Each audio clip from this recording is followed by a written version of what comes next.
এতদিন ক্ষমতায় আছেন, এটা একটা স্ট্যাবিলিটি। ক্ষমতার মঞ্চ স্ট্যাবল না হলে উন্নয়ন অর্জন হয় না। পদ্মা মেঘনা যমুনার যে জনপদ, এই জনপদে দুজন মানুষের কোনোদিনও মৃত্যু হবে না। একজন বঙ্গবন্ধু, তার লেগাসি, তার উত্তরাধিকারের মৃত্যু কোনোদিন হবে না। তিনি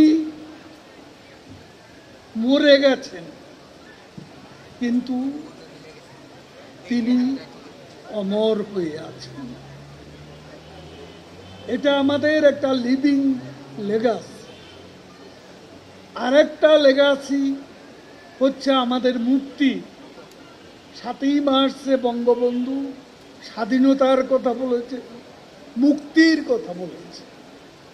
স্বাধীনতার লেগাসি বঙ্গবন্ধু, মুক্তির লেগাসি বঙ্গবন্ধু কন্যা শেখ হাসিনা।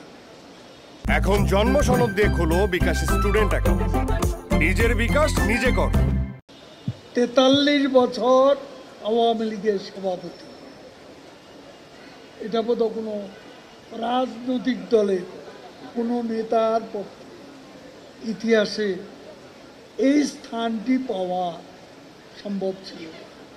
এবং পৃথিবীর যে নারীরা দীর্ঘ সময় ক্ষমতাসীন আছেন বা ছিলেন, তাদের মধ্যে শেখ হাসিনা 16-5 এই মিলিয়ে 18, তিনি 22 বছর ধরে প্রধানমন্ত্রী।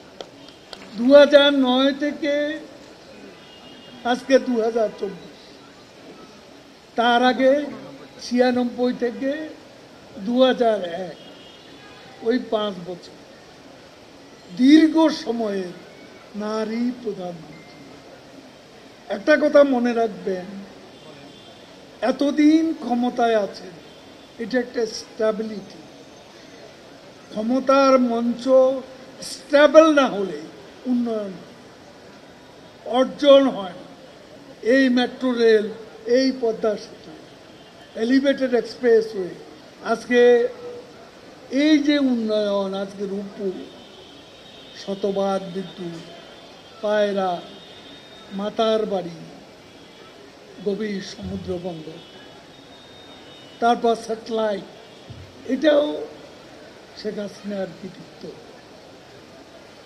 আজকে আমি তো মনে করি তিনি আমাদের সৌভাগ্যের বরকন্যা, এবং তিনি বঙ্গবন্ধুর সুকন্যা, যার জন্য আজকে বাংলাদেশ ধন্য।